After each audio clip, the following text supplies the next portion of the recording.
Hey guys, welcome back to another episode of the Typical Skeptic podcast. I have a return guest. She was highly recommended by you guys. Okay, let me just explain the history of this. I saw this woman on Leak Project and with Rex Bear, so I'm a big fan of his show. I always have been, and then I invited her to come on my show, and then she came on, and like the audience was blown away. And who I'm talking about is Ellen King. She has the YouTube channel Era of My Ways, and she has the website www.ellensart.com. She's an artist, a past life regression therapist, purveyor of Marcel Vogel crystal healing techniques, and researcher of occult topics. Ellen is passionate about the journey of discovery and sharing her findings with others. Following the synchronicity of the moment has always become her daily practice. Forever curious about the world, she's remained open to all types of information, including many topics that many people would shy away from. Occult books and videos are a large proponent of her path in becoming autodidactic and by diving deeper into profound hidden knowledge all over the world. She has found many revelations that tie seemingly separate events together. And the three topics that she suggested that we talk about today, we're going to be talking about how to gain clarity on the calamity that seems to be going around right now, the alchemy of the four elements and how Saturn ties into all of this. So, and also symbolism in there. But if we can't touch on all of them, we'll try to get to most of them. But, I always like to be prepared. So, well, Ellen, thank you for coming back on. How are you? Yeah, thanks for having me on again. It's always a pleasure to go on other people's channels and just share information. I think that's why we should all be doing this. I invite people to my channel. If anybody has any information to share, to please come and seek me out. So, yeah, Yeah. we were having a conversation about the sun briefly. Yeah. I mean, I had Dr. Richard Allen Miller on my show, and he's not mainstream. He's been like, I'm sure you know who he is. He's been in like the occult esoteric world for a long time. And he warned me about the sun. He said you can get cancer a lot easier now. And I value everything he says because he's very intelligent and stuff, and he's been around for a long time. But like you have a different theory, and I'm open to hearing about it because I don't really want to fear the sun. I love the sun, you know? No, we should never fear the sun, ever.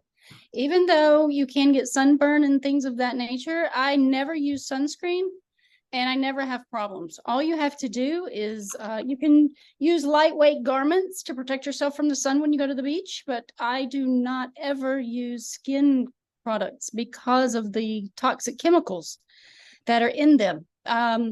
We are under the auspices of a death cult of Saturn. And that's why I implore people to please just look deeply into Saturn research and knowledge, because everything that we're being told in the mainstream is a deception on the minds of the masses. When you truly go deep and do deep dives into etymology of words, where words and terms come from, where the origins of all of our beliefs come from, this is where you find the truth and how we're being deceived.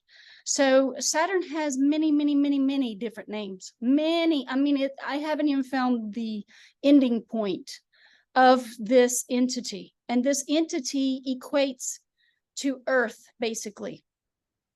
When you combine spirituality with science, this is where you get the rubber meeting the road, so to speak, because now you have more tools in your toolbox to truly dive into what all of this means, because it can be very confusing and confuddling, and it can send people the wrong messages. It's just been a path of digging constantly, incessantly, and then learning other spiritual aspects about ourselves. That's why we're in this great war. This war is for your soul, which is your consciousness. And your consciousness is what you give up when you contract to look at your phone all the time, and you sign up with all these applications for your phone, and you play video games and you watch movies. Listen, I was about to watch a movie last night with my brother, and it was seemed like a benign movie, and it was called Portals of something on Amazon Prime. Before that movie even played, there was all this weird noise, like a digital kind of recording, clicking and doing all this noise. And then it had a consent agreement. Before the movie even played, it said, by watching this movie, you consent to all of the content and conditions inside of it. You have no idea the implications that this has in the spiritual realm. None of us have. We've never really thought about it, that everything that we give up via our free will, like going to the grocery store, if you're armed with knowledge about the ingredients in products, and you read the ingredient label and you look up and research every little ingredient that's there, and you know that it's poison because it says that it's, some toxic thing, or it's made with the, biochemical products of petroleum distillates and all this stuff, then, and if you still eat it, that is your consent to contract with the poison or the darkness that is around us right now. This is why I say it's very important to really research about Saturn, because Saturn is a death sentence, basically. Saturn rules Earth plane. We are in a plane of existence that is cube shaped. And if you look at Platonic solids, this is Plato's Platonic solids of the 4 elements of alchemy, you will see that there's sound frequencies that are involved with each plane of existence that we have. And this is what goes into sacred geometric patterns and the patterns of cymatics and sound. Cymatics is sound, but most people don't know these terms. That's why I'll kind of, try to get people in there to kind of understand some of this, because it is so, so very highly important for your spiritual evolution. Well, I got a question. So it's just kind of like what we talked about last time, but it's you're going on a deeper level. Like there are literally people worshiping Saturn, or there's like a Yes. Saturn death cult, right? Or the black Yes. sun. And it has a large effect over our collective consciousness. It does. It very much does. I don't know how much aware you are of what is coming down the pipe right now with the digital artificial intelligence currency and all this stuff that's coming online, how, they've got artificial intelligence cities. This is what Hawaii was all about, all the burning of Hawaii. They've burned roads over in Greece, and they burned a city in Spain, and now they're burning, places in Canada. They are using trial by fire. I came across this information years ago, about 6 or 7 years ago. I came across someone saying that Earth's next trial will be by fire. Since we've already been through the floods, that was the trial by water. And now they're using trial by fire. And all of these entities, because I don't think they're all human, they are in cahoots with each other to basically push and pull the energies here in this plane of existence for our soul. So it's just like honing a sword, because all of our souls are nothing but swords. They're eternal. And in order to have a really huge amount of spiritual growth, you need adversity. So when you start studying the 4 elements, which can be found in the yin and yang principle of darkness and light, it's the duality that exists here. And that duality is of light, of which we see because we are on the surface of the darkness. But yet in our existence, we still have shadow. We are not fully in and integrated into the heavenly light realm, made fully of light, because we are experiencing the duality within ourselves.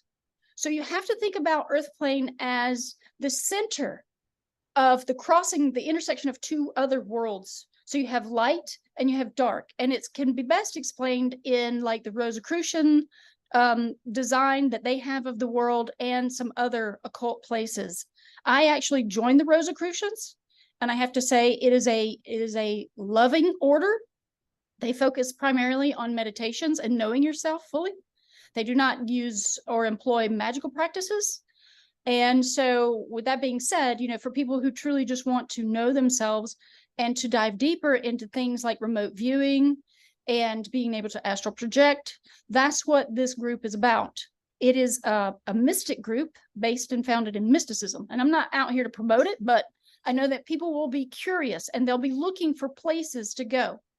And after doing so much occult research, I found out that some of the people that I was listening to online in the YouTube videos, and some of the people who were of occult knowledge, like Rudolf Steiner, they were actually Rosicrucians. Like all these different people that I've been listening to, I was like, oh my gosh, they're Rosicrucian. I need to know more. So I actually did some research. But anyway, Rudolf Steiner was an OG.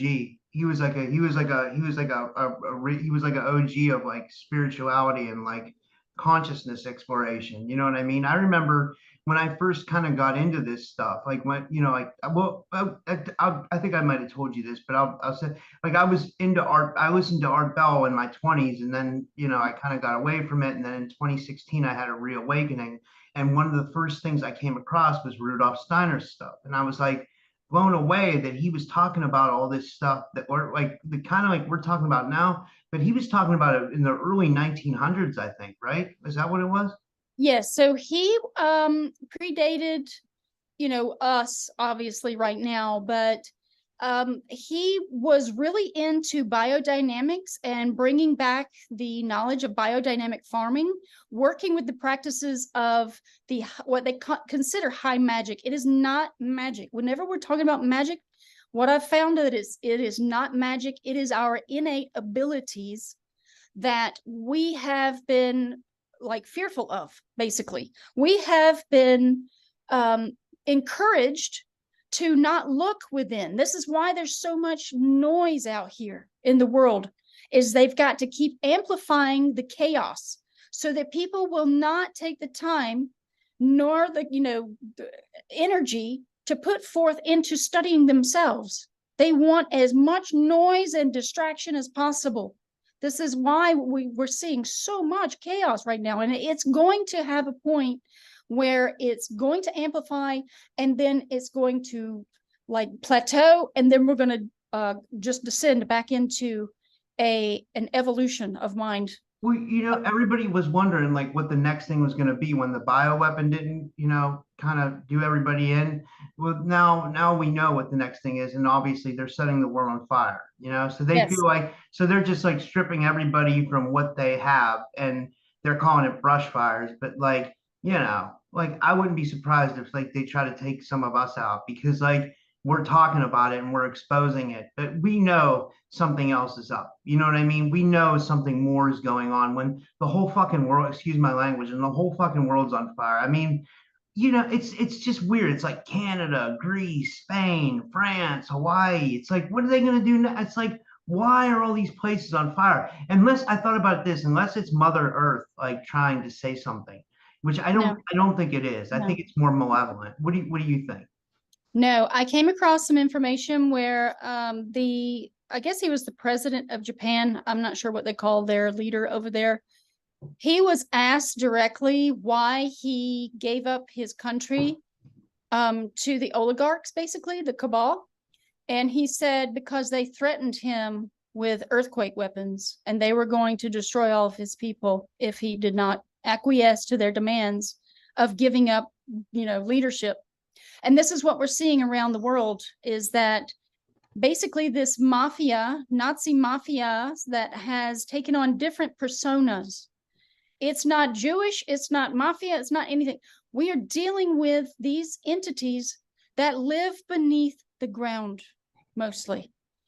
I came across information about it was an astrologer who was, I guess he had a telescope and he started observing Mount Shasta. I'll have to find the video, later. I'll probably do a video on it, because he would use his telescope to examine Mount Shasta, and he studied these people who were there.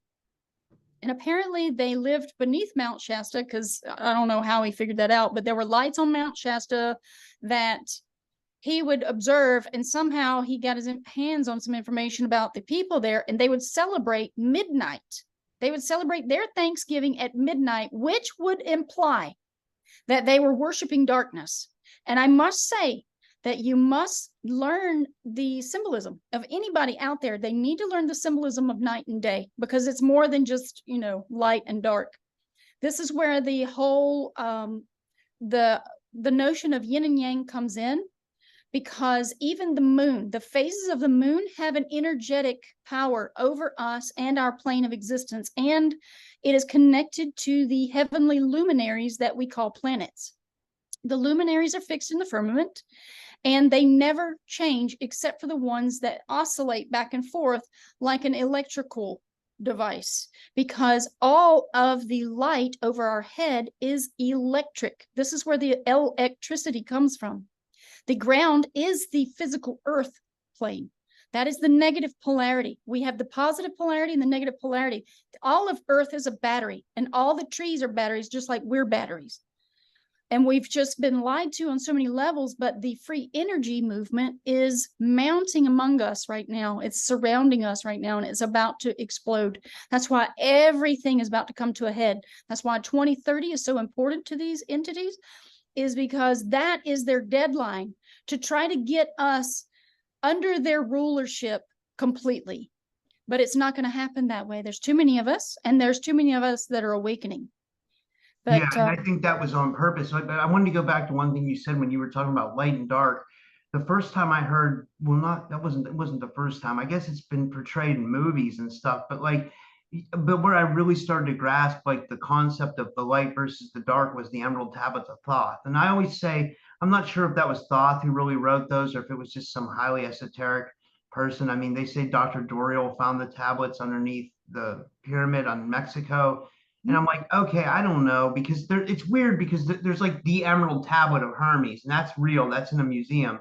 But then these Emerald Tablets have never been found. But regardless, they say some really esoteric, great stuff in them. And one of the things they talk about is the battle of light versus dark. You know, I think Thoth talks about the Dark Brotherhood that was trying to take over the earth, and Thoth kind of keeps saying, go towards the light. I don't know. yes, Do you remember yes. that? Oh yes, that is something that stuck out in my mind the first time I read that book. So it's about this great, it's always there. It's the eternal battle of light and dark. Because let me just give you a little insight into this on what I've been researching and how it all ties together, because it just, when I come across information, it clicks into place like a puzzle in my mind of what exactly are we experiencing.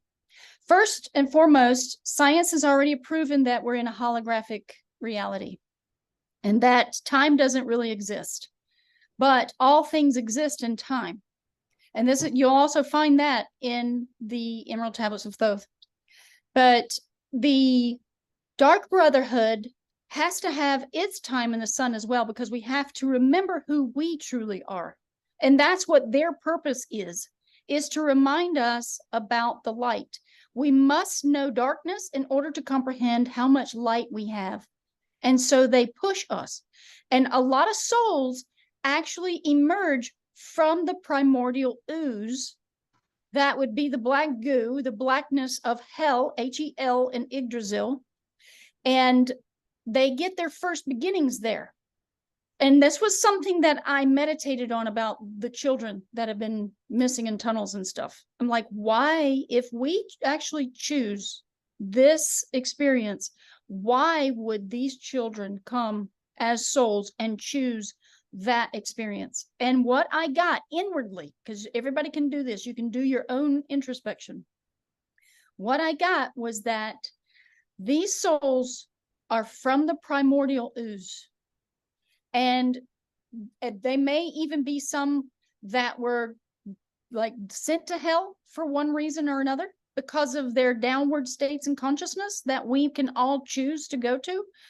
And they are given a chance to redeem themselves by giving themselves up, like sacrifices.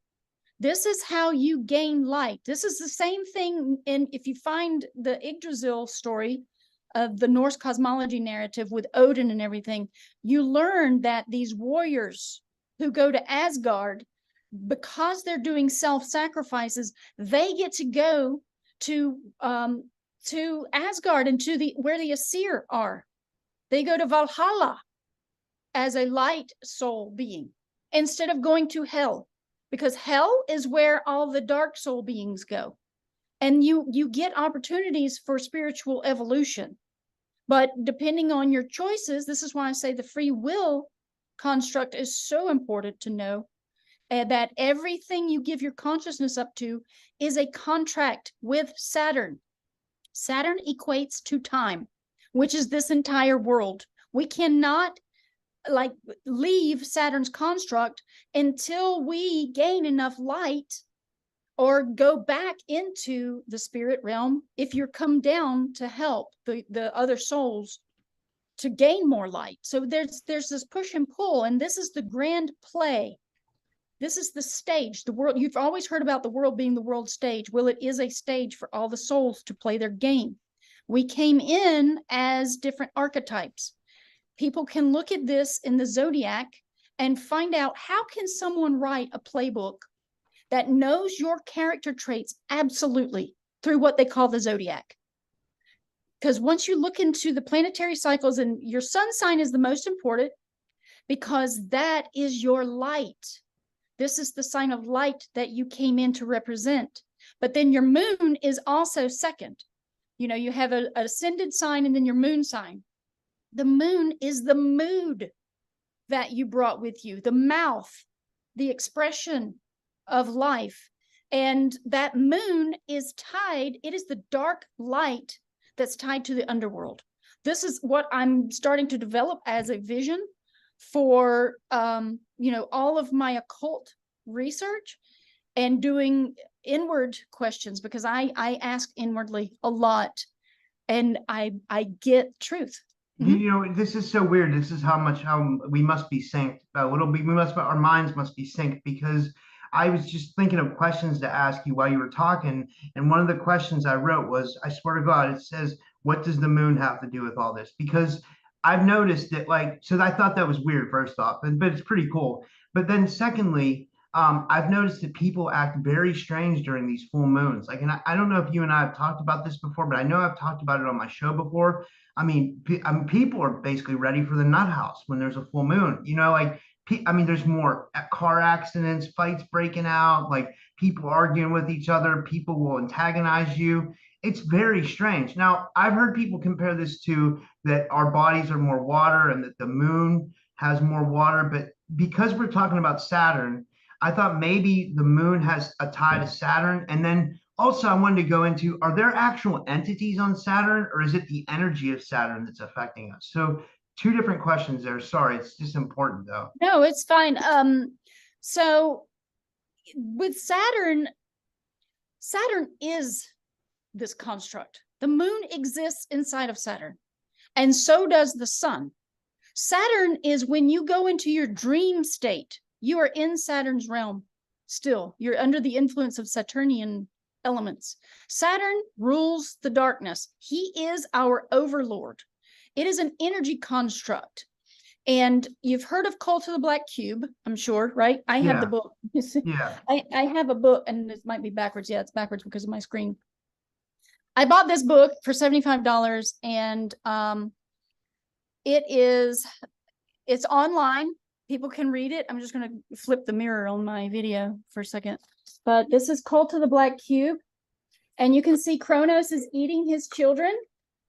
That is symbolic. So it's symbolic.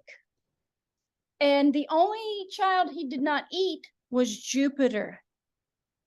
Because there's a story, if you go and find the narrative of this whole thing, that the mother of Jupiter, and, you know, I forget all the names and stuff, she actually gave Saturn a stone instead of giving him the child, because he was eating all of the children that he gave birth to, because he was told that he was going to be overthrown by one of his children.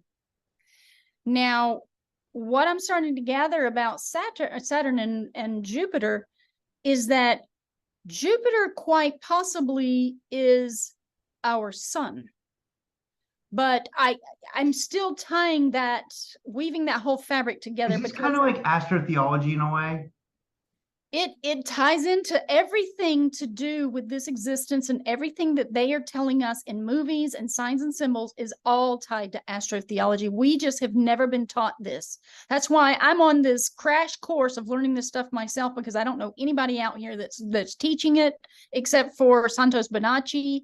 You know, he teaches some stuff, but he left me, you know, I started following his videos, and he would leave me in the middle of a video. I'm like, but what about, I don't really comprehend how you got from that to that, because he doesn't really explain it in detail. But as far as I go, like, what I do is I'll take in some information, And my mind starts to process it and digest it and chew on it. And then it goes, aha, this, and this. And then it goes, oh, click, and it clicks into place. Like the whole zodiac was blowing me away. I was like, I don't really comprehend all these different nodes and all this stuff. It's a lot of information. But over time, if you just keep looking at the symbols, you look at the colors, you look at all of the information that's there, then your subconscious goes, oh, I do know this. And it is very practical once you get some foundational knowledge behind it, So anyway, back to Saturn.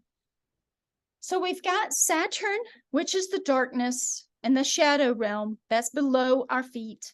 Then we have the heavenly light realm that is shown in the portal that is the sun. That is a whole. That's why they call it holy. That's why it's the Son of God is holy. So the moon is also a portal. That's why people say, no, it doesn't really exist. It like you can see stars through it. With some of the people who have had telescopes like Crow 777, I think. I like him. Yeah, he's good.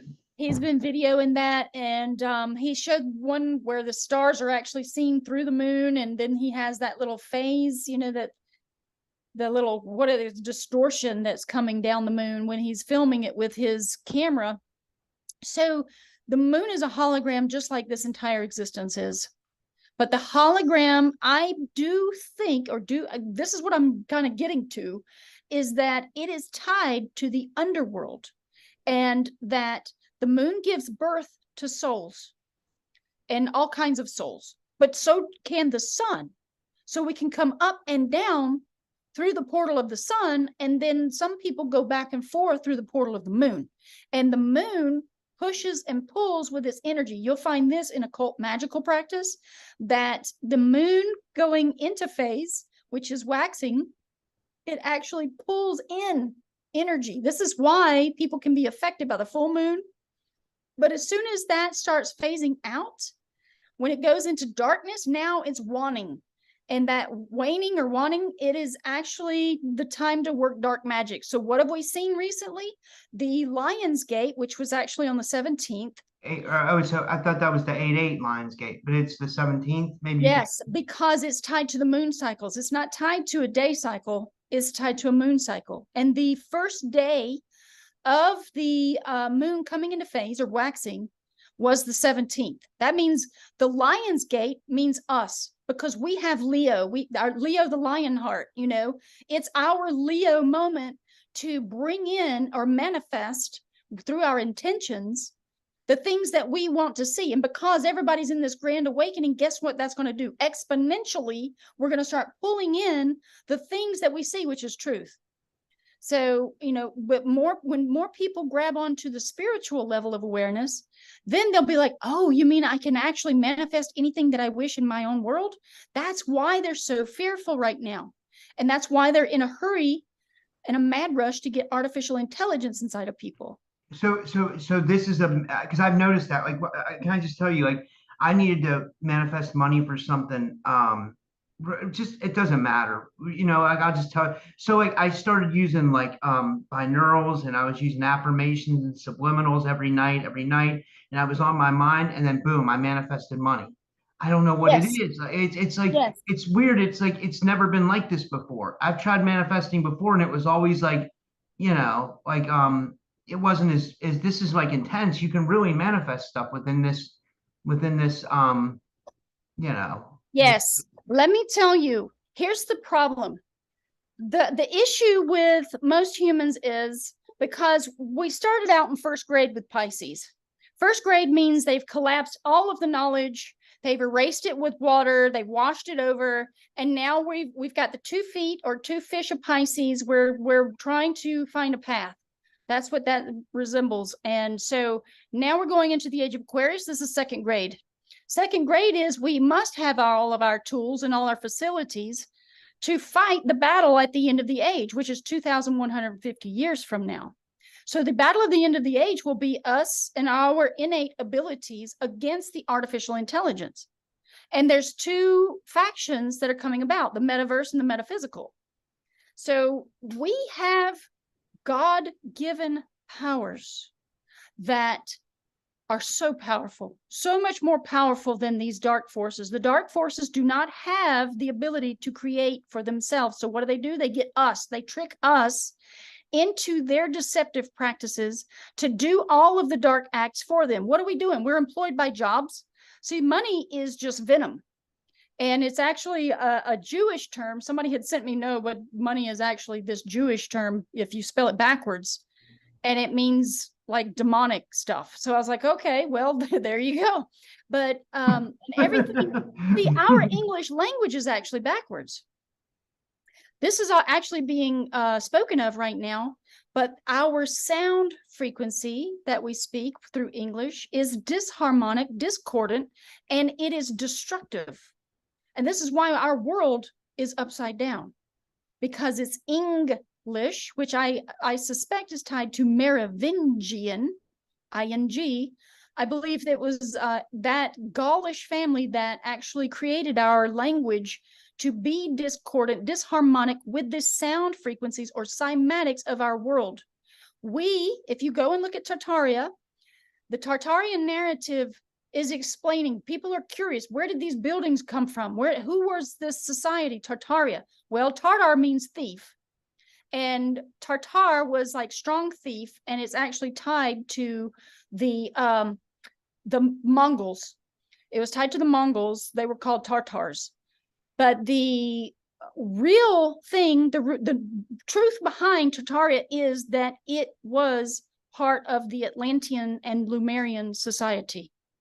We had two different continents, and I just looking at the symbolism alone in the occult teachings told me exactly that Atlanteans were of the sun. They were the children of the sun, and the Lemurians were the children of the moon. Lumeria is Amurika. This is why Trump had stated it, make Murika great again.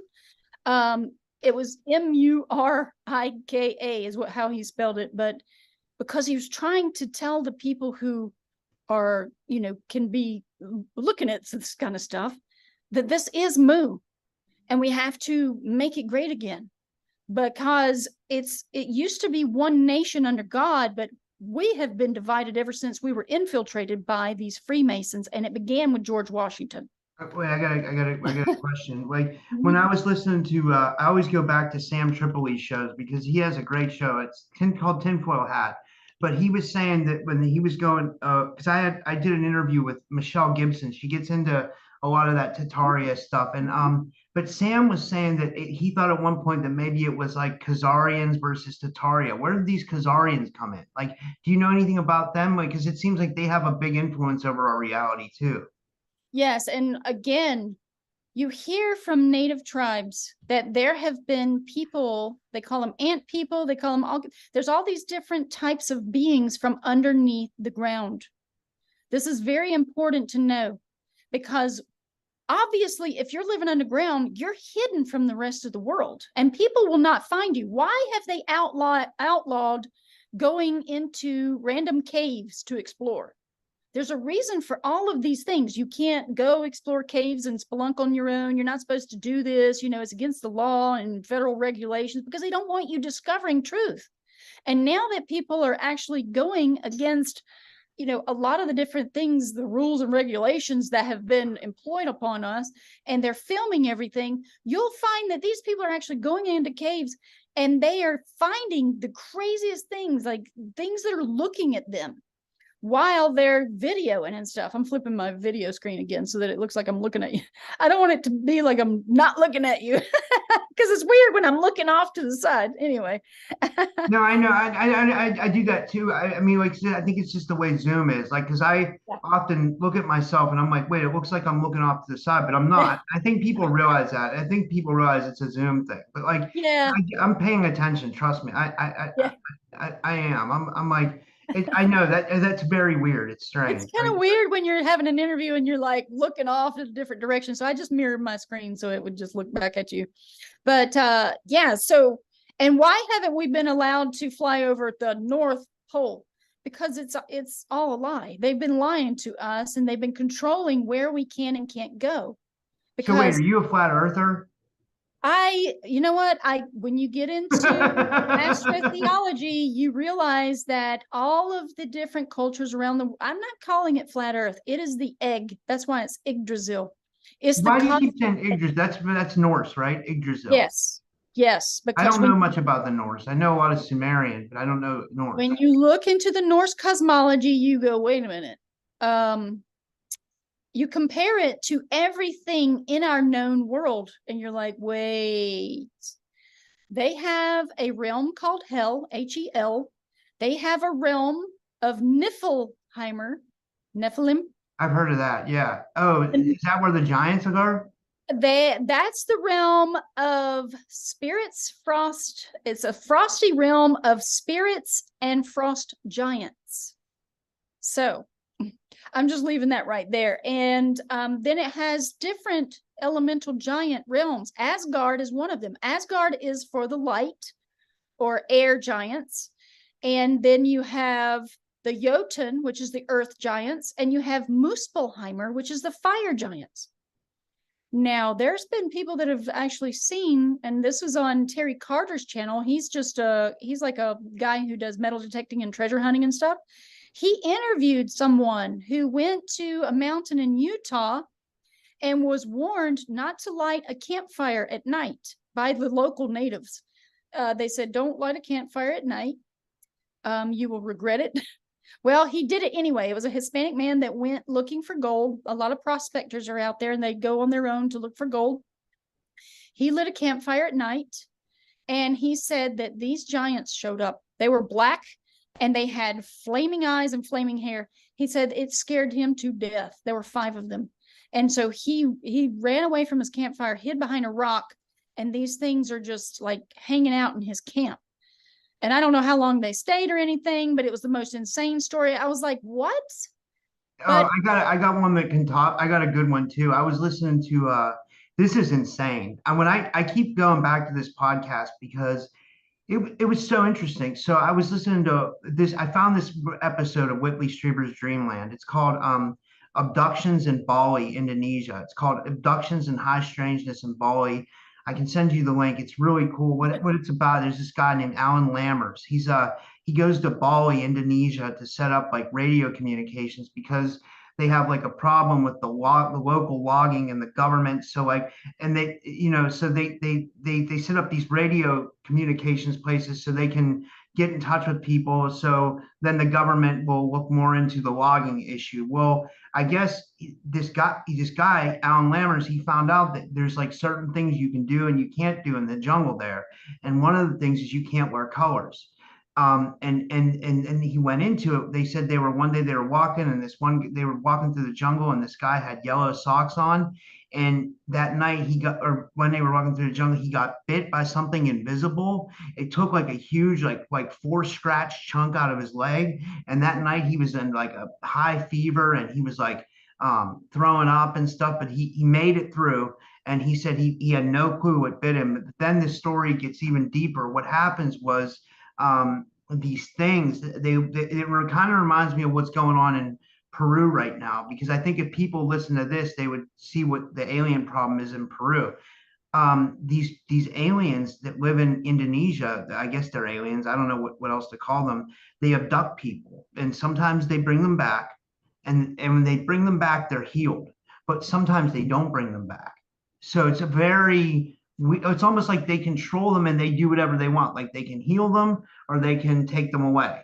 And you know what I mean? Like I was just like floored by this. I was like, why would they do that? Why would they heal someone but then take people and not bring them back? It's so weird. It's so bizarre, like, and I believe it. I don't know, because I know that there's a lot of weird shit that goes on in our reality. Yes. So this whole notion of aliens, the modern term of the aliens is a term that didn't exist in the past. And if you look up the etymology of the word alien, it was used in science fiction terms at first in 1953. So when you look into etymology, this is when they decided to use the term for that purpose. Well, before that, guess what? It was used to describe a person from another country.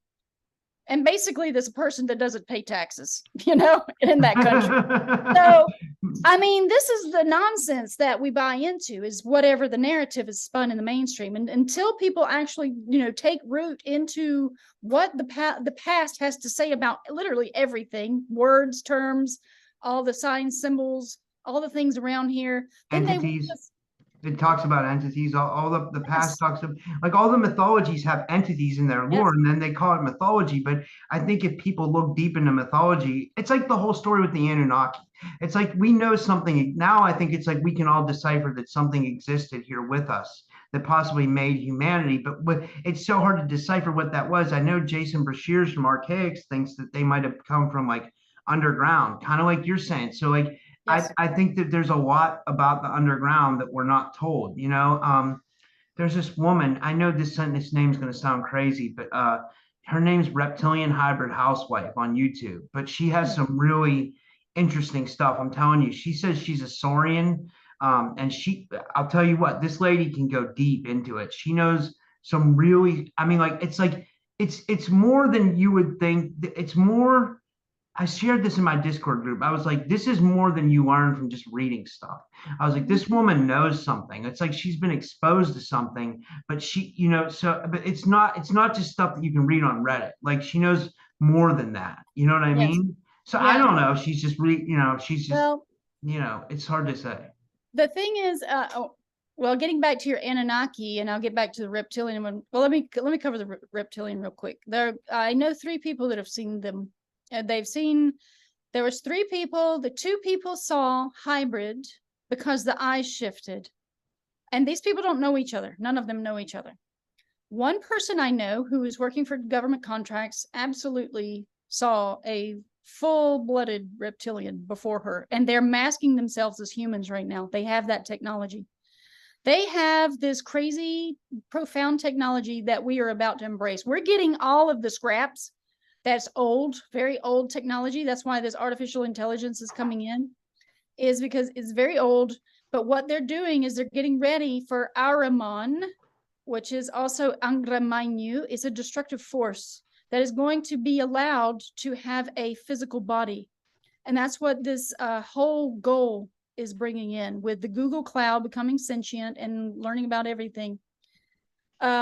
So people can look up Angramanyu in the Zoroastrian knowledge, and they'll also find Ahriman based in Rudolf Steiner and what he has to say about some of the things, because Rosicrucians know about the different ages. And if you have the knowledge about time itself, then you know what to expect for each age and the energies that they represent.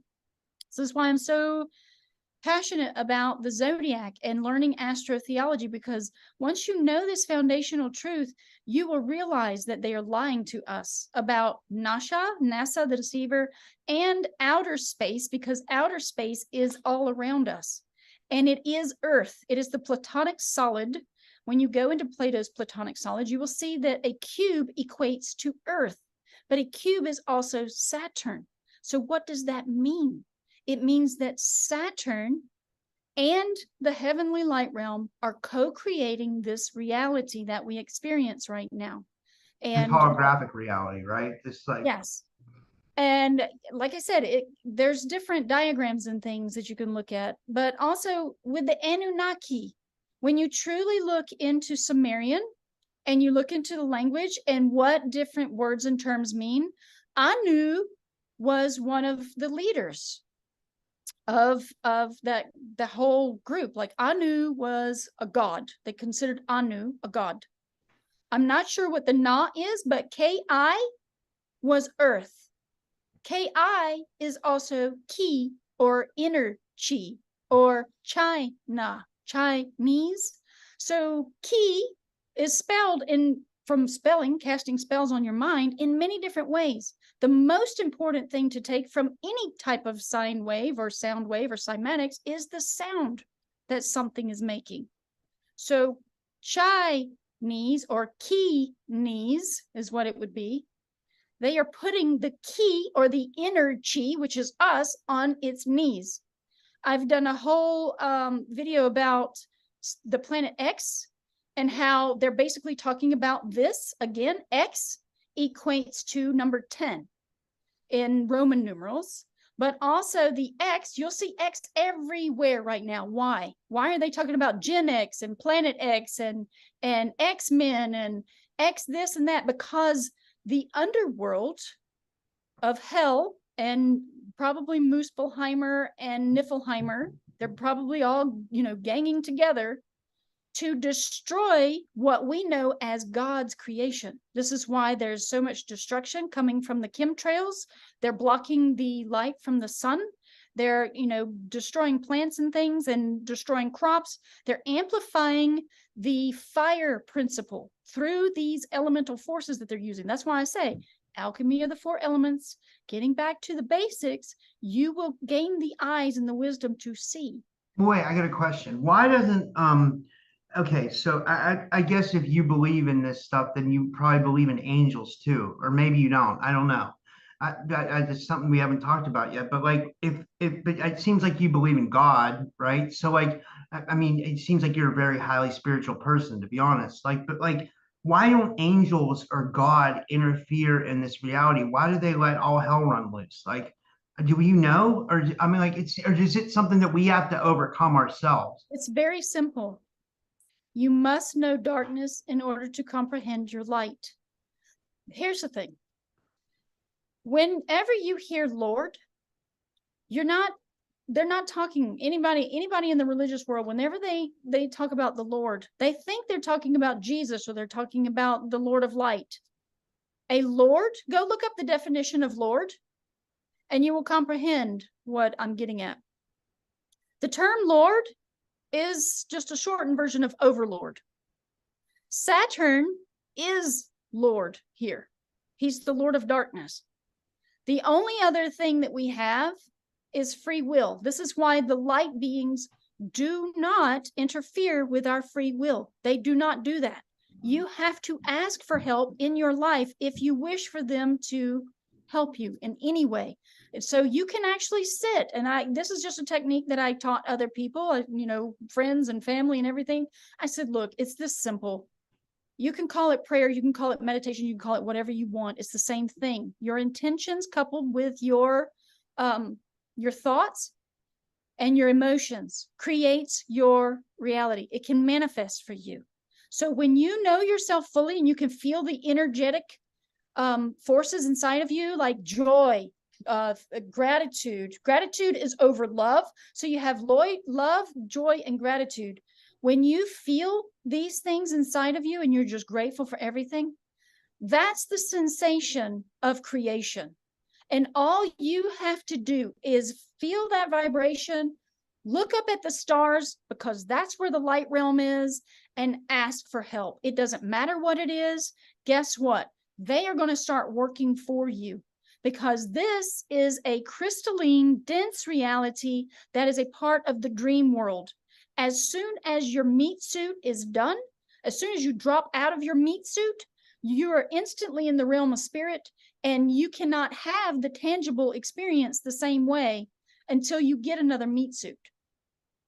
Yeah. So, I mean, I'm kind of listening to what you're saying, and I'm relaying it to my own life and what's been going on recently. Like I've talked about this on many shows, and what happened was I just got to get your opinion on this, because you seem like you know about a lot, and I mean, so for my fans that are going to hear this again, I'm sorry, but I have to ask the guest, because when someone's as wise as you, I have to. So okay, so recently I had this pain in my lower right side, right, and a lot of my fans and a lot of people, I work with a lot of energy healers, they all tried to heal me. Like, a lot of people were saying it was like, because I noticed I get angry too, and I don't know why. I don't want to. I'm not that kind of person. I'm a really good person. I'm really good hearted.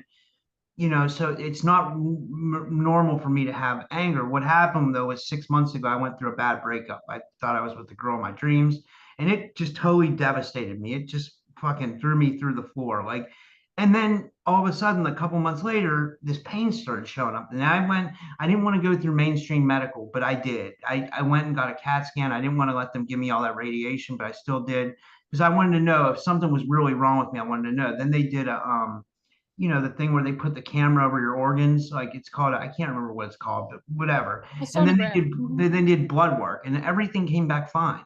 You know what I mean? So now they want to refer me to a gastro doctor. And I'm like, I think, and everybody that watches my podcast is telling me, dude, it's energetic. They're like, something's messed up in your meridians. Like, and a lot of people are saying the liver's anger. And I think I just have this like bad resentment towards this breakup. And it's just like, and I won't let it go. It's just eating away at me. And I keep talking about it on my show. So my fans are going to get pissed. But I can't, when I have someone as wise as you, I have to ask you because, I mean, what do you think about all that I just said? Like, Yes. You've seen Dr. Masaru Emoto's work, right? With the yeah, consciousness of water. yeah. Your body is a cellular machine, and it's made of crystalline properties, which is considered water. You have stored that memory, and because you refuse to let go and to see the actual purpose that that person had in your life and give gratitude toward it, the minute you give gratitude to the experience and you recognize what all of the challenge was with your being angry and the breakup and all of that, when you see it for what it is, truly, like move away your ego and look for the answers in all of the experience and look at it as this is a beautiful experience. I was taught how to love, even if it was brief. I gave myself completely to this person, and they've pushed me away because I need to grow some more. Obviously, both of you do. So when you can look at it from a different perspective with new, fresh eyes like that and a spiritual perspective, everything will shift. Then you focus on your body when you go to sleep and you meditate before you go to sleep. Just feel the energy of your liver or wherever the organ is. If it's in your right side, it most likely is a kidney or liver. You're storing that energy there. Now, what you want to do is just say, I'm sorry, I love you. To your liver and your organs, say, I love you and I thank you for this experience. And now I release all of that, all the doubt, all the pain. I release it into the ether and let it go. And just see the person as part of your quest for your own, spiritual evolution. And let it go. You have to learn to let go. That's what everything in this existence is trying to get us to look at. Like the physical world right now, the material world, we're about to face some hard decisions and some hard challenges because they are going to say, you have to acquiesce to our demands. This is the dark force. You have to give up your entire visage, your biometrics, everything that is you to us in order to operate in our world that we've created. And that is a septic system. It is part of the metaverse. I am choosing the metaphysical and the physical reality and the natural world. So everybody's going to have to make this decision. I mean, do you really think it's really going to come down to that, like an AI, like where they're going to try to chip us and stuff? I see it like it is coming. They are planting the seeds for the future. And in Whole Foods right now, they're putting in the palm scanners. They're not operable yet, but also in Aldi over in England, they've already installed, you can go look up all this information. They've already installed these gates that you will not let you in their store unless you get their QR code. And then on TikTok, you can go, I look on Instagram, I don't look on TikTok. TikTok is a reference to Saturn, by the way, because Saturn equates to time. But if you go on Instagram or anything else, there's these people in China that are reporting that they have already done all of this stuff. And this one girl posted that she had to get a new phone while she was visiting her family there. They went ahead and set it up so that she could use her social credit system, on that particular phone. And she tries to make a purchase of groceries and she cannot. For some reason or another, she is banned and blocked from using her data, her biometric data, because she had to scan her face and do all that stuff. It will not let her make purchases. So she said she can't buy food right now. So this is the world that we are embracing because of our choices. Why can't she use Amazon or what? I mean, like. Well, she was out in a public place. I don't know where she was, like maybe a mall or something, and she was trying to make food purchases there. Yeah. And she said she cannot make any purchases because I experienced this with PayPal. PayPal actually robbed my personal bank account. and thought that that was okay. I mean, these are the things that we're about to be facing. Oh yeah, I had it happen to me with Uber. I took an Uber for $13. I swear to God, $13. Next thing you know, they took $96 out of my account, and they thought that was okay. So I had to shut down my debit card and then make this over $96, which isn't even a lot of money, but to me it is because hey, I'm a broke Yeah. podcaster. I mean, like everything counts. You know what I mean? So like it was just bullshit, man. I was like, who the fuck is Uber that they think they can take this amount of money out of my account and then someone put me onto something wiser and I won't use Uber now. You know that like if you get into someone's car, an Uber, this is really interesting to know. That driver, after you get out of their car, they can lie and say that you threw up in their car, or they can come up with anything. You know what I mean? Anything. Like they can say that you damaged their car in some way, and then they tell Uber, and then that's what might have possibly made Uber charge you that extra amount of money. You know, and then you have no way to debate it. So it's just, but I think it's more like what you're saying. I think it's more like, that they're testing our will. You know what I mean? Because they want to see what bothers you and what doesn't bother you. And if we let these things bother us, then they're winning, if that makes sense, right? If we give up our sovereignty, see, people don't realize that they are royalty. We are royalty. We were given the God gift of frequency, sounding with our voice, which creates light. Sound creates light, and our magical abilities exist inside of us. The underworld cannot create with light. They do not have this ability. This is why they use us, and they are getting scared that many of us will awaken to the level that I have done. And it's not about boasting. This is not about boasting in anything, and it's not about ego. It's about awareness. And I try to share as much awareness as I can on my channel because it's so important right now. I'm an Aquarius. I'm a double Aquarius, which means I am humanitarian in my consciousness. And I want to help everyone try to see the things that I see, which is why I even started my channel in the first place. I do not monetize my channel because I do not want to be controlled by this oligarch controlled machine. This artificial intelligence is going to manipulate our minds, our lives. And if we acquiesce to their demands, that's where they can control us and manipulate us. But the more we push away and say, no, I don't consent to this, then that is where we take the power back. And I am a person, I'm going to stand in my power no matter what. And I don't care if I lose my house or anything. I'm just at the point where nothing matters except my sovereignty. Well, okay, so you were talking about the whole AI thing. What do you think Elon has to do with that? Do you think he has a part to play on their side? Or do you think he's more for the people because he bought Twitter? Or I mean, I don't think anybody that rich could be on our side, right? I mean, like Puppet, nobody that has that much money is for the people, right? I mean, you don't get that much money without being a puppet. This is the whole demise of humanity has been these people that have acquiesced to take the money over the honor and integrity. That's why they're rich. They well, don't wait, get wait, wait, rich wait, for wait. I nothing. mean, it seemed like you had like good things to say about. So, do you think the same thing about Trump? Because I think here's what things is Trump. I think he might have done some shady shit in real estate, but then it seemed like he was trying to do the right thing for the country. Like, it wasn't real estate. Well, yeah, he had real estate, and then he had casinos and stuff. I mean, back in the '90s, like rappers used to talk about Donald Trump and like their rap songs. Like he was that famous. Like, and then he had The Apprentice and stuff. So but then it seemed like he made a change. It seemed like he was trying to do something for the country. It seemed like he was aware to what was going on, if that makes any sense. But I don't know. I'd love to get your opinion. You have to really dig into Trump's past to know who Trump is. Trump is black and white. He's two sides of a coin. He has been incarnated into this existence to be both dark and light. He was actually groomed in his 30s to become president. This is Oh, what I, most I people heard don't about realize. that. I had Neil, he's from England. He would kill me if I can't remember his name, but he said that Trump was trained by the Heritage Foundation. Does that make any sense? Do you know anything He about is the Heritage tied to the Foundation? Rothschilds as well. He was actually commended and immortalized in a coin over in Israel, but for helping Israel come about in its 70 years of creation, because there is no ancient Israel. It was Palestine before it was Israel.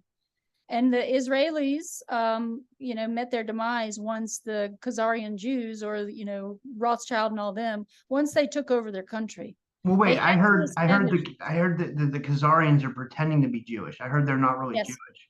yes. So They're that's a pretending front. to be many things. They're pretending to be Roman. They're pretending to be Jewish. They're pretending to be Nazi. Russian. They're pretending to be all, and I'm telling you, these entities come from beneath the ground. They are one force, and they represent the force of darkness. There are also entities that look like humans, but they are not human. They're using technology to trick our minds. And if only we had frequency machines that could actually reveal their true form, like they say in the Emerald Tablets of Thoth. They say that the word Kaninikan can actually do that, but I'm not sure of the correct pronunciation of that word. But you notice ki, ni, gen. It's either gen or gen or hen. Now, ki, again, is earth. It's energy. It's ki energy. You find this in Tibet. You find it in China. You find it, Roman numeral was 10. All of the symbolism will blow you away when you really start diving. But the letter X is also found in the Greek letter, in the Greek alphabet, and it is ki in Greek. So, I can take people on a roller coaster is all I can say from all the research, because there's so much to know. I have been, my whole purpose, my whole life, I just want to know truth. That's all I don't care how hard or ugly or dark it is. I want to know the truth. So when it came out that these people were human trafficking, and I had already read the Emerald Tablets of Thoth, it hit me like a book in the face That it that was the Dark Brotherhood. that they were summoning entities into our world to take over people. This is spirit possession, and people don't know themselves fully. So what's happening? They're spirit possessed, which is triggering them and their anger and their lower root chakras into doing dark acts and dark things. Since people don't know themselves, they're having a field day right now out in our existence with people like listening to this dark rap music. That is a low vibration sound, and it's bringing down the consciousness. It's constantly using hypnosis in the music, the repetitive sentences, dark slaughter, all these things. It's doing that to hypnotize the person's mind, to keep them from knowing themselves fully and from ascending into the light realm. So they're using people as tools of darkness. That's why Saturn is so important to know what Saturn truly represents, because he is our father, and he is also considered part of heaven because it's part of this construct. But you have to go through the sun, which is the light portal, to get to Ekankar, the other heavenly light realms. And we do this when we leave this existence. We go through the different spheres. They're planetary spheres because they connect to the chakras, but they're more like rings or orbs of energy. And we leave those aspects of our personality behind. And when we come back through, we collect them again, but we come in a different celestial alignment. That's why the constellations and the zodiac is so important. Kind of like Anana's descent to the netherworld. Does that make any sense? Like Yeah. she goes to the netherworld and then she has to remove all her like richly garments or whatever, and then it's weird, like, right? Like I've never understood. There's a lot of myths that talk about the netherworld or the underworld, or like what do you think that's all about? Like what? So, remember in the Emerald Tablets of Thoth, he talks about how he descended into the halls of Amenti. Yeah. And I do believe, again, they're talking about an underworld where he actually met the Dark Lord. And he was taken there by the Lords of Light, who actually he was learning from. They basically said, look, he needs to be free of Saturn's influence, which is the death cycle.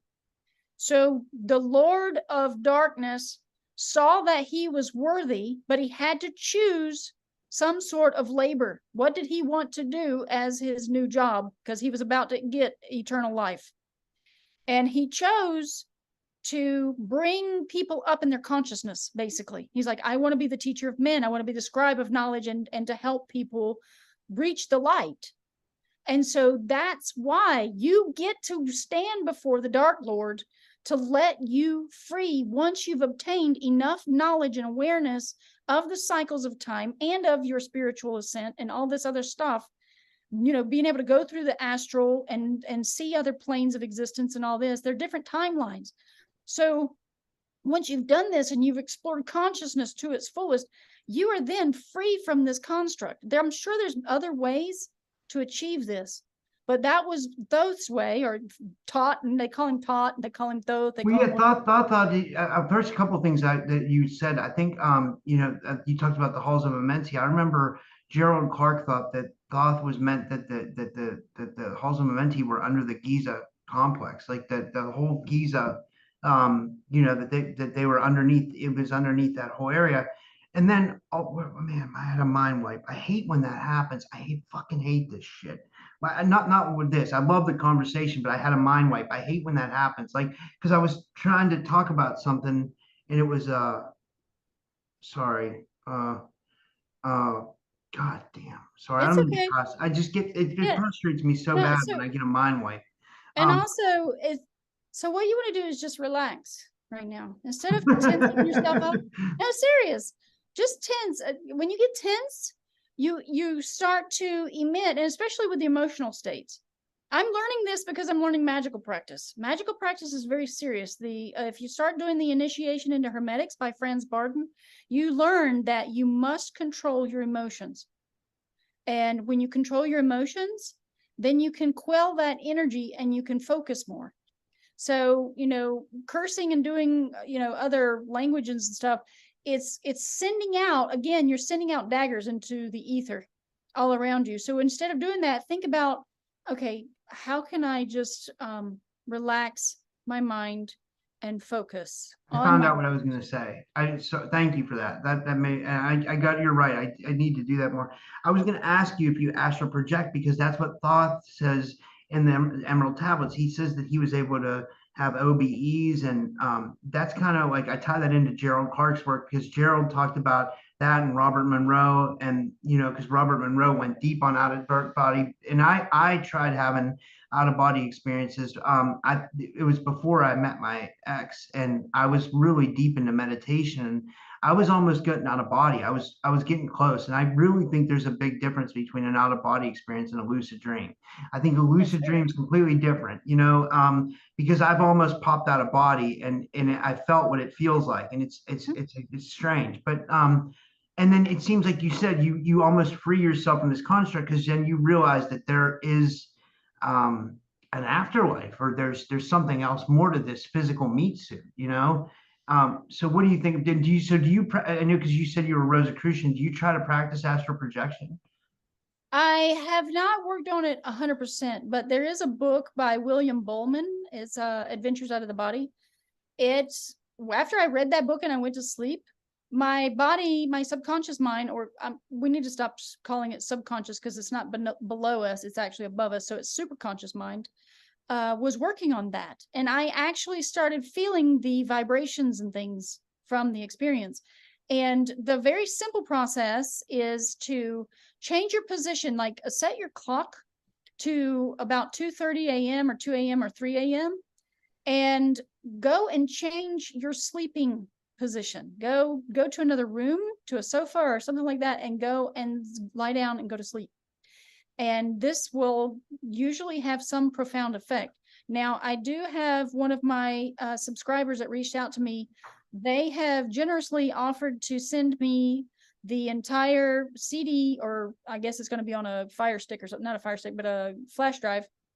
The Monroe Institute. I have the tapes for the Robert Monroe Institute for the astral projection stuff. And what was weird is the very first time that I used it, the tape broke. So something didn't want me to astral project. But also the tape recorder that I have it's not a stereo, so I can't really use it. It only goes into one earphone. It goes into both, but it's not in stereo. So I've got to figure out how to use the tapes, or I've got to try to get the CDs or something like that. But I have They not. they have them online too. They have them on YouTube. Yes.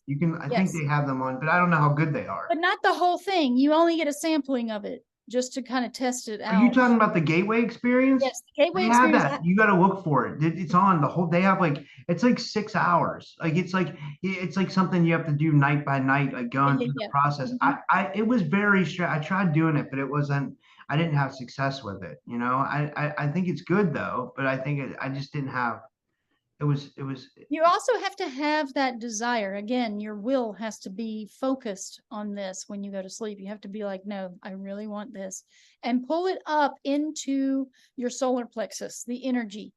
So the will starts with the navel. That's why Jupiter, depicted in NASA's images, has a navel on it. It's a, little, they call it the storm. I'm like, no, that's the navel. This is where your will begins. But connecting it with your solar plexus and pulling it up into your heart, the two between the heart chakra and the navel and the entering in the solar plexus, that's where that energy is going to be stored. And you're going to feel it. When you feel like you truly want something to happen, you'll feel that energy right in your midsection. So you go, okay, this is what my true intentional desire is between this energy area. And there's a video, I don't know if you've seen this guy. He's a chi energy expert, obviously. This guy healed people with his energy, and he could just touch them and shock them or heal them. And I can't remember the name of the video exactly or whose channel it was on, but it was a documentary about chi energy. And if you look it up on YouTube, you can probably find it. It's a little Asian guy. He was not known at all. He really didn't even want to be filmed. But this film crew actually caught up with him and filmed him. And he would have different people, different clients come into his office where he was healing people. And he would heal them of various ailments, like right there on the spot. And he said that anybody can do this. It took him 20 years of meditating, and his guru, who he would connect with in meditation, would tell him how to do things. And so he was never supposed to use this as like entertainment, but he ended up doing that. He started showing off he was really happy to have these people that he could actually share his information with. That they went to dinner in a restaurant. They were in a restaurant and they were sitting around a round table that was made of melamine. And he showed how he could make a chopstick go through that table. What? And yes, he takes it from underneath. He tried to do it from above, but it had like that travertine top or something. It had like a laminate top. And he couldn't get it to go through. So he did it from underneath the table. And he makes the chopstick come up through the top. And then he chops it because they're all laughing in surprise. They're all gathered around laughing. And he chops it, but the chopstick goes and hits one of the people in the forehead, and causes her to bleed. So he felt horrified. And that night during his sleep, his master visited him and scolded him for what he had done. And he felt so shameful that he would not meet with those people anymore. And he disappeared because he didn't want to be seen. But he had gone against what his master's wishes was to use it for entertainment, which he was never supposed to do. It was supposed to heal people only. And so he also, hurt someone. So it was against all the rules of what he had been taught. These are the profound things. I sometimes wonder if that's sometimes like why we get like sometimes pains and stuff like like maybe we're supposed to advance spiritually so we can learn how to heal ourselves in this time that we're in. Maybe that's like there's so much more because we have so many questions. We are like children. But we are coming into our awareness of all of these things again. These are the tools that we need in our toolbox. And to shun any of them would be a mistake. But I do recommend, if people are going to look into magical practice and rituals and things of this nature, to be mindful of what Hermetics actually is. Hermetics, I do sense, is the left-hand path or the dark path. And they're trying to make people think that there's only one tree of life, and there is not. The thing that kind of triggered me into my awareness of this was the sound frequencies. After learning how important sound frequencies are, the Hermetic tree of life has different sound frequencies from the Celtic Golden Dawn. Now, listen to the words that are being used. The Celtic Golden Dawn was used by the Druids And the Druids were not all bad. I believe like every faction of everything in this existence has two sides. They have dark and they have light, just like humans are dark and light, and you have people that are more bad than good. This thing, I think it's in all entities everywhere. So in the Celtic Golden Dawn, I've studied it and compared it, and I cannot find much information online, which tells me that it is the one to seek as far as if you want to work with the light. And now with the Hermetics, they're putting that everywhere. Why? Why are they making it so readily available? Well, when I looked into Hermes, which they said Thoth was Hermes, right? I don't think so. When you look I was just into, about to say that. Why? Because I thought so too. no, because when you find out that when you start researching who Hermes was a Greek god or a Roman god, and he was deemed the thrice great. Why? What is this whole thing? Why would He they mastered mind, body, and spirit, supposedly. But listen to what we know about Rome. What did Rome do? Rome has been going around the world because we're under the auspices of the Roman Catholic Church, which is the Vatican. Yeah. They roamed around the world. Listen to the words they use. That's telling you something, telling you more than just a name. So they roamed around the world, usurping governments, overthrowing nations, and they have been renaming and repurposing things for their dark purpose. And I'll tell you this, that when you look into Hermes, you find out that he was a god of merchants and thieves. You're like, that doesn't sound like Thoth. Thoth was a scribe of knowledge. Why would he be the god of merchants and thieves? And why does their statue depict him wearing a hat? He's naked and he has wings on his feet. It would imply that he's very swift of foot in his thievery. And remember, Kemet, or Kem, in the Emerald Tablets of Thoth, was what Egypt was known as, because alchemy is chemistry, Khem. But wait, what about Hermes' conversation with Poimandres, who's like supposed to be like the universal consciousness, and like he says that he's supposed to be mankind's teacher. Like, do you think that maybe Hermes could have got corrupted somewhere along the way? I think what it is a great deception. Again, they have been overriding a lot of our knowledge and hiding knowledge and repurposing knowledge to their whim and their story. We're under the Gregorian story, which is made by the Vatican in 1200. And they've been changing everything. The Bible has been edited heavily. So why not the story of Hermes? They've made Hermes a god. And I don't think this god, because he was actually Zeus, one of Zeus's children. And he tricked, I think it's Hera and Zeus and all of the gods of old. I don't think they were gods, they were probably giants. He actually tricked and went against them. So it sounds kind of like Loki. Remember, these players are really all the same, but they have different names. So with this knowledge about Hermes, I do suspect that the Romans threw in his name for us to think, oh, this Hermes must be great. But why is he a thief, a god of thieves and merchants? That's the question. It's like, that doesn't sound like what Thoth the Atlantean truly was. He never talked about stealing and tricking people. But if you study Hermes and the story of Hermes, you will find some questionable things that, like, what? This doesn't make any sense. So I'm thinking that what they did was they took a lot of what Thoth was about and slapped Hermes' name on it.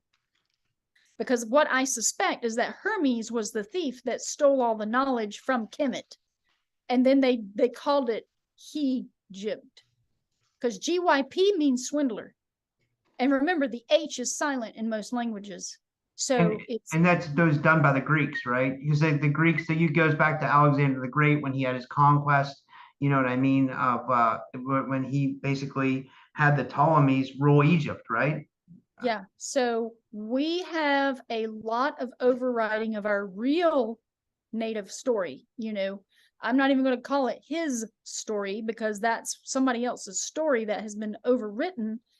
And all we have now, remember, in the past, the native tribes people and the sages of old would use verbal stories to keep up tradition, because writing or reading books, they could always be altered.